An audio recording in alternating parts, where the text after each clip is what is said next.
당신은 누구시죠? 저는 그의 아내인데요. 제게 그 말을 듣는 순간 그녀는 그대로 주저앉았어요. 안녕하세요. 전 49살 평범한 주부였습니다. 남편과 결혼한 지 25년 딸 하나를 키우며 그저 조용히 살아왔어요. 남편은 성실한 사람이었습니다. 매일 아침 6시면 어김없이 일어나 출근 준비를 하고 밤 10시가 넘어서야 집에 돌아왔죠. 늦게 돌아와도 불평 한마디 없이 가족을 위해 일했어요. 우리 부부는 특별히 애정 표현을 많이 하는 사이는 아니었지만 그래도 서로를 믿고 의지하며 살았습니다.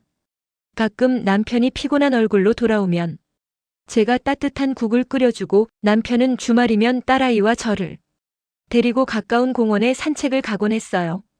평범하지만 행복한 일상이었죠. 그런데 그 모든 일상이 한순간에 무너졌습니다. 남편이 갑작스런 교통사고로 세상을 떠난 거예요. 회사에서 퇴근하던 길, 신호를 기다리다가 음주운전, 차량에 치였다고 했습니다. 병원에서 연락이 왔을 때 저는 그게 현실인지 꿈인지 구분이 안 됐어요. 전화를 받고 병원으로 달려갔을 때 남편은 이미 의식이 없었습니다. 의사 선생님은 고개를 저었고 저는 그 자리에서 무너져 내렸어요. 너무 갑작스러워서 실감조차 나지 않았습니다. 장례식장에서 조문객들을 맞이하면서도 저는 멍한 상태였어요. 이게 현실인가 싶었죠. 25년을 함께 산 사람이 어느 날 갑자기 사라진다는 게 그게 어떤 느낌인지 아시나요? 마치 제 몸의 한 부분이 떨어져 나간 것 같았습니다. 숨을 쉬어도 숨이 쉬어지지 않는 것 같았고 밥을 먹어도 아무 맛도 느껴지지 않았어요. 딸아이는 제 앞에서 계속 울었습니다. 제가 단단해야 하는데, 제가 딸아이를 위로해야 하는데 저조차 감당이 안 됐거든요. 장례를 치른 지 사흘째 되던 날이었어요. 딸아이는 친구 집에 가 있었고 저는 혼자 집에 남아 남편의 물건들을 정리하기 시작했습니다. 그러다가 책상 맨 아래 서랍을 열었을 때였습니다. 서랍 깊숙한 곳 오래된 서류 뭉치 사이에서 낡은 통장 하나가 나왔어요. 갈색으로 바랜 최소 10년은 된 것 같은 통장이었습니다. 처음엔 그냥 오래된 통장이려니 했어요. 아마 남편이 예전에 쓰다가 잊어버린 통장이겠거니 생각했죠. 그런데 표지를 펼쳐보는 순간 제 심장이 멎는 줄 알았어요. 예금주 이름이 제 것도 남편 것도 아니었거든요. 박미선이라는 낯선 이름이었습니다. 박미선? 이 사람이 누구지?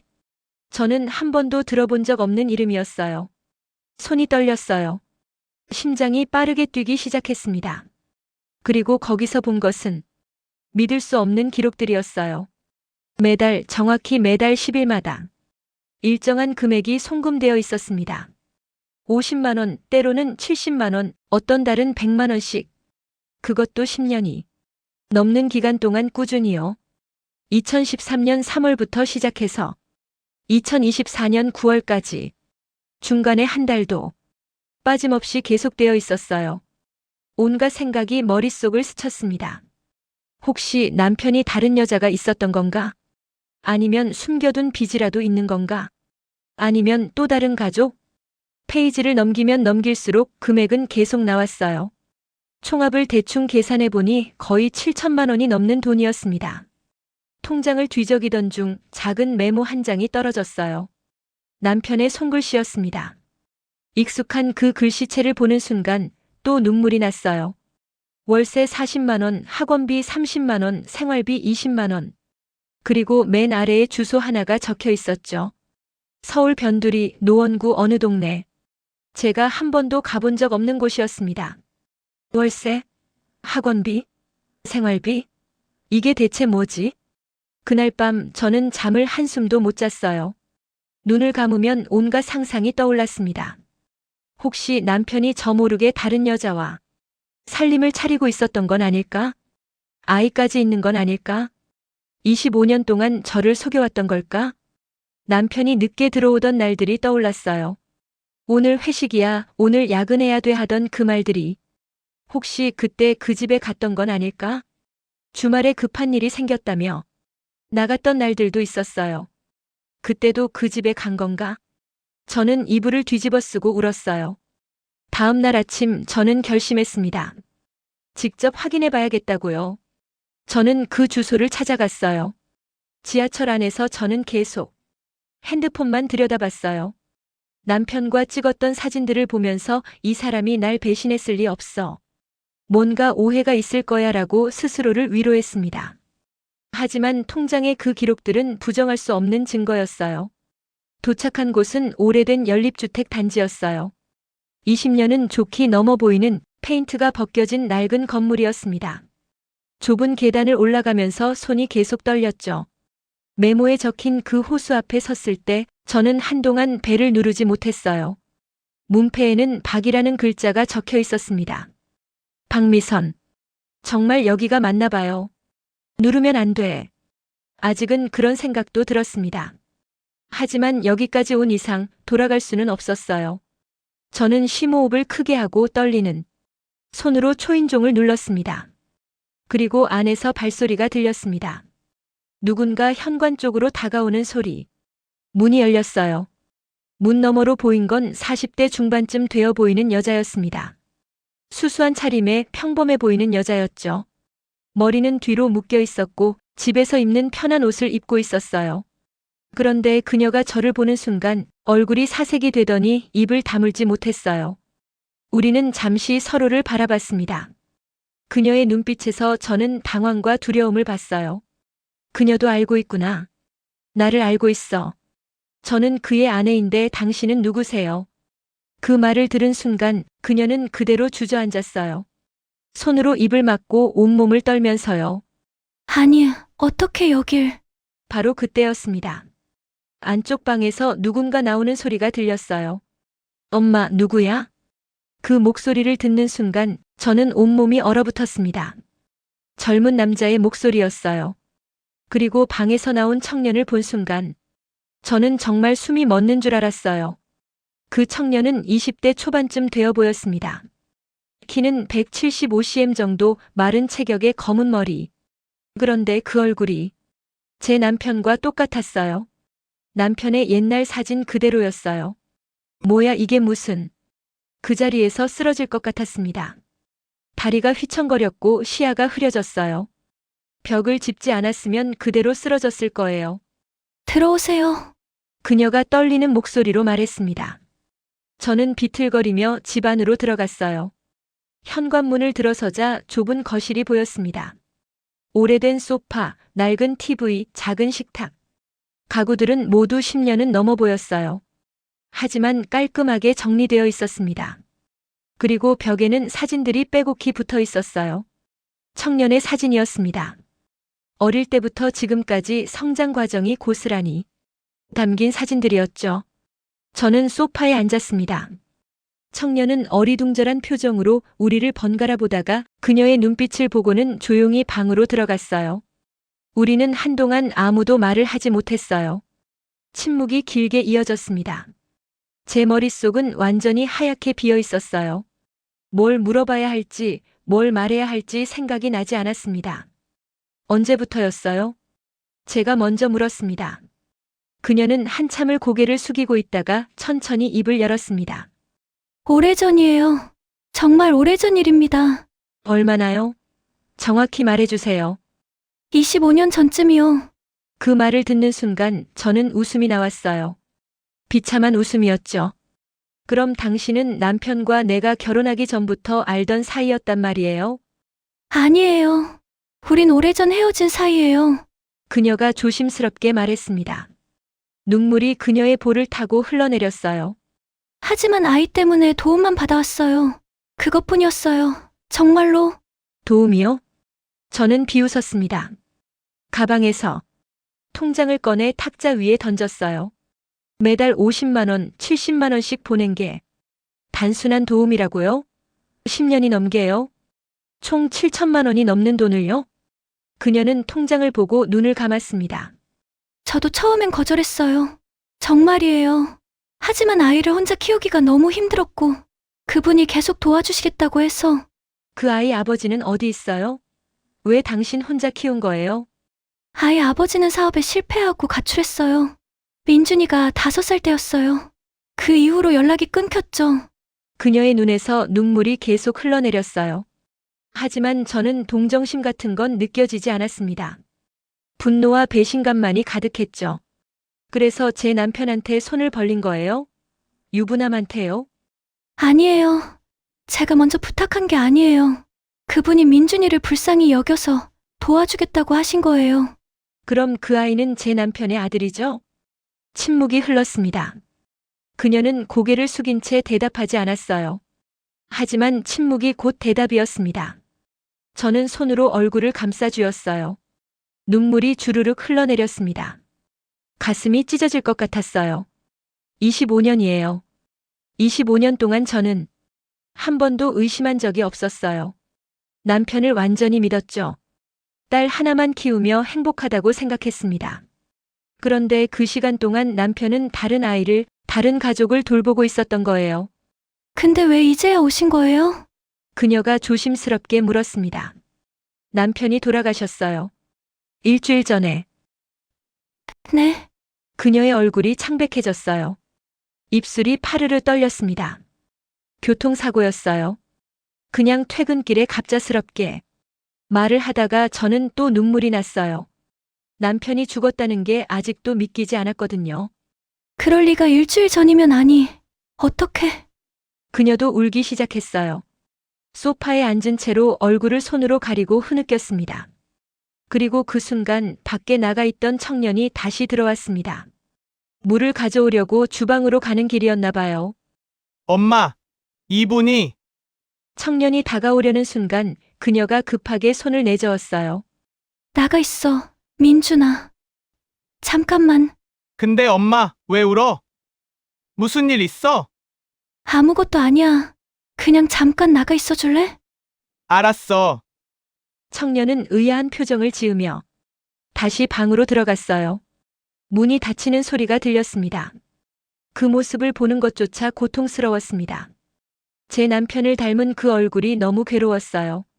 그 아이가 존재한다는 것 자체가 저를 아프게 했습니다. 돌아가셨다니 어떻게 그분이. 그녀는 떨리는 목소리로 중얼거렸습니다. 진심으로 슬퍼하는 것 같았어요. 그게 더 화가 났습니다. 저는 자리에서 일어났습니다. 더는 여기 있고 싶지 않았어요. 이 집에 이 사람과 이 공간에 1초도 더 있고 싶지 않았습니다.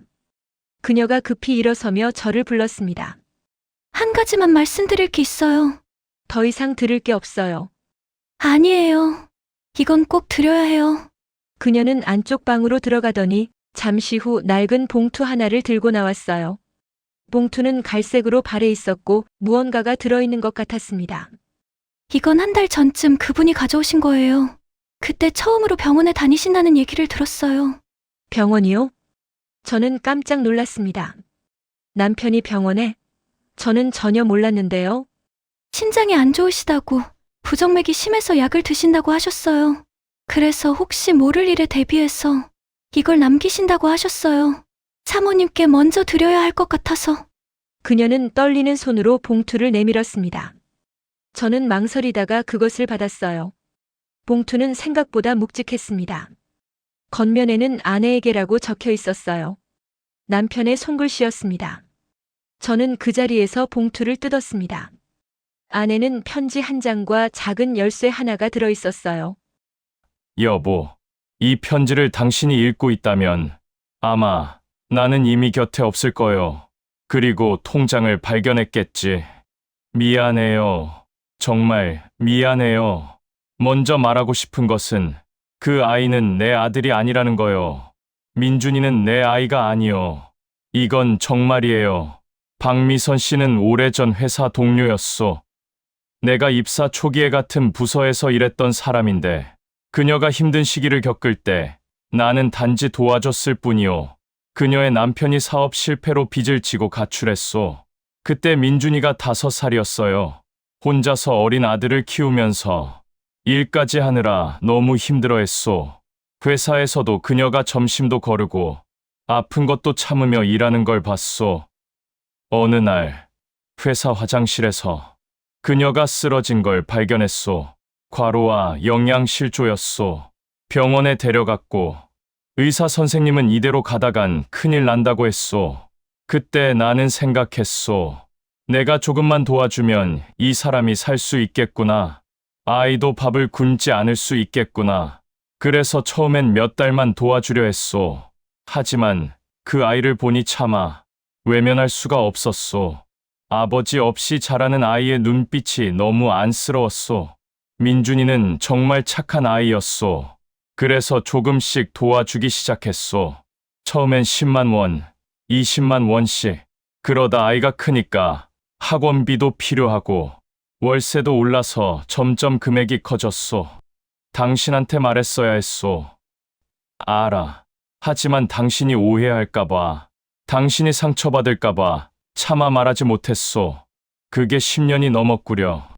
여보, 정말 미안하오. 나는 그 사람을 사랑한 적 없소. 단 한 번도. 내가 사랑한 사람은 처음부터 끝까지 당신뿐이었소. 통장에 돈은 사실 우리 돈이 아니오. 내가 따로 부업을 해서 번 돈이오. 주말마다 대리운전을 했고, 야간에는 경비 일도 했소. 평일 퇴근 후에는 편의점 아르바이트도 했소. 당신은 내가 회식이나 야근을 한다고 생각했겠지만, 사실은 그렇게 일을 더해서 돈을 벌었소. 힘들었지만 두 가족을 다 행복하게 해주고 싶었소. 그리고 그렇게 번 돈의 절반은 그 집에 보냈고, 나머지 절반은 따로 모아뒀소. 바로 당신을 위해서요. 거실 책장 뒤쪽, 백과사전 5권 뒤에 작은 금고가 있소. 이 열쇠로 열 수 있소. 거기 당신을 위해 모아둔 돈이 있소. 충분히 여유롭게 살 수 있을 거요.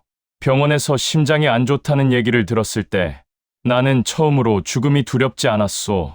대신 당신이 혼자 남겨질까봐, 당신이 진실을 알고 상처받을까봐 그게 두려웠소. 그래서 이 편지를 쓰오. 당신이 오해하지 않게, 당신이 나를 미워하지 않게. 미안하오. 여보, 정말 미안하오. 나는 당신을 속인 게 아니오. 단지 말할 용기가 없었을 뿐이오. 당신이 상처받는 게 두려웠소. 부디 날 용서해 주시오. 그리고 남은 인생 행복하게 사시오. 당신은 그럴 자격이 있소. 딸아이에게 전해주시오. 아빠는 너희를 정말 사랑했다고. 그리고 항상 너희 곁에 있을 거라고. 영원히 당신을 사랑하는 남편이. 편지를 읽는 내내 눈물이 멈추지 않았어요. 손이 떨려서 편지를 제대로 잡을 수도 없었습니다. 글씨가 번져 보였어요. 눈물에 젖어서요. 그녀도 옆에서 같이 울고 있었어요. 어깨를 들썩이며 소리 없이 우는 모습이 보였습니다. 정말 아무 사이도 아니었어요. 그분은 정말 착한 분이셨어요. 저희 모자를 아버지처럼 돌봐주셨을 뿐이에요. 정말 죄송해요. 그녀의 말에 저는 고개를 끄덕였습니다. 이제야 모든 게 이해됐어요. 왜 남편이 항상 피곤해했는지, 주말에도 쉬지 못하고 나갔던 이유, 밤늦게 들어와서 소파에서 잠들곤 했던 것, 가끔 허리를 주물렀던 것, 젊은 나이에 심장이 안 좋아졌던 것, 모든 게 이해됐어요. 남편은 2배로 일을 했던 거예요. 두 가족을 위해서. 아니, 정확히 말하면 저를 위해서. 제가 오해하지 않게, 제가 상처받지 않게. 저는 자리에서 일어났습니다. 그녀도 따라 일어났어요. 사모님 정말 죄송합니다. 제가 그분한테 짐이 됐네요. 아니에요. 당신 잘못이 아니에요. 남편이 그걸 원했던 거예요. 당신네 모자를 도와주는 게. 그리고 그건 남편의 선택이었어요. 현관문을 나서려는데 방에서 민준이가 나왔어요. 저기 지금 가시는 거예요? 그 모습이 참 예의 바른 것 같았습니다. 남편이 왜 이 아이를 포기하지 못했는지 이제 조금 알 것 같았어요. 저는 비틀거리며 집으로 돌아왔습니다. 집에 도착해서 저는 편지에 적힌 대로 책장 뒤를 뒤졌어요. 백과사전 5권. 무거운 책을 하나씩 빼내니 정말로 작은 금고가 있었습니다. 열쇠로 여니 안에는 예금증서, 여러 장과 통장이 들어있었어요. 그리고 또 하나의 편지. 예금증서를 하나씩 확인했습니다. 통장을 펼쳐보니 적금 내역이 빼곡했어요. 매달 100만 원씩 10년 넘게 꾸준히 들어간 기록. 남편의 월급으로는 불가능한 금액이었죠. 정말 부업으로 번 돈이었구나. 그리고 금고 안에 있던 두 번째 편지를 읽었습니다. 여보, 이 돈은 우리의 미래를 위한 거요. 딸아이 결혼 자금으로 써도 되고 당신이 하고 싶었던 일을 위해 써도 돼요. 당신은 늘 카페를 하고 싶다고 했지. 작은 카페, 책도 놓고 음악도 틀고. 그런 꿈 이야기하던 네의 얼굴이 지금도 생생하오. 이 돈으로 그 꿈을 이루시오. 당신은 그럴 자격이 있소. 그리고 부디 행복하시오. 나 없이도 잘 살아가시오. 사랑하오. 저는 금고를 껴안고 한참을 울었습니다. 남편이 너무 그리웠습니다. 미안하다고, 고맙다고, 사랑한다고 말하고 싶었어요. 하지만 이제 그럴 수 없었죠. 의심했던 제 자신이 너무 부끄러웠어요. 통장을 발견했을 때 가장 먼저 든 생각이 배신이었거든요. 다른 여자, 다른 가족, 그런 생각들. 하지만 남편은 한 번도 저를 배신한 적이 없었어요. 오히려 저보다 더 열심히 저를 위해 살았던 거였죠. 제가 편하게, 제가 행복하게 살 수 있도록. 본인은 힘들어도, 본인은 아파도. 그날 밤 저는 남편의 사진을 꺼내봤어요. 고마워요, 여보. 정말 고마워요. 그리고 미안해요. 의심해서 사진에 대고 중얼거렸습니다. 그리고 그날이 있고, 지금은 한 달에 한 번씩 그 집에 들러요. 밥도 같이 먹고 이런저런 이야기도 나누죠. 민준이는 대학에서 장학금도 받고 성적도 우수하대요. 착한 청년으로 잘 자랐더라고요. 그리고 저는 남편이 남긴 돈으로 작은 카페를 열었습니다. 그의 선물이라는 이름의 카페. 책도 놓고 음악도 틀고 제가 꿈꿔왔던 그런 공간이요. 카페 벽에는 남편의 사진을 걸어뒀어요. 환하게 웃고 있는 사진. 손님들이 물어보면 말해줍니다. 제 남편이에요. 정말 착한 사람이었죠. 처음엔 배신이라고 생각했던 그 통장. 그건 결국 제 남편의 서툰 사랑이었습니다. 말로 표현하지 못하고 행동으로만 보여준 사랑이었죠. 두 가족을 동시에 책임지려 했던 그 무게가 얼마나 무거웠을까요? 주말도 없이 일하고 밤도 제대로 못 자고 본인의 건강도 돌보지 못하면서 그렇게 살았던 거예요. 이제 저는 압니다. 사랑은 때로 말로 설명할 수 없는 거라는 걸요. 그리고 진실은 항상 시간이 지나야 보인다는 것도요. 남편은 제게 두 가지를 남겨줬습니다. 하나는 경제적인 안정. 그리고 다른 하나는 더 큰 마음. 어려운 사람을 돕는 것, 그게 얼마나 아름다운 일인지. 저도 이제 남편처럼 살려고 해요. 카페 수익의 일부는 매달 어려운 학생들을 돕는 데 쓰고 있습니다. 남편이 그랬던 것처럼요. 당신 고마워요. 그리고 정말 사랑했어요. 지금도 사랑해요.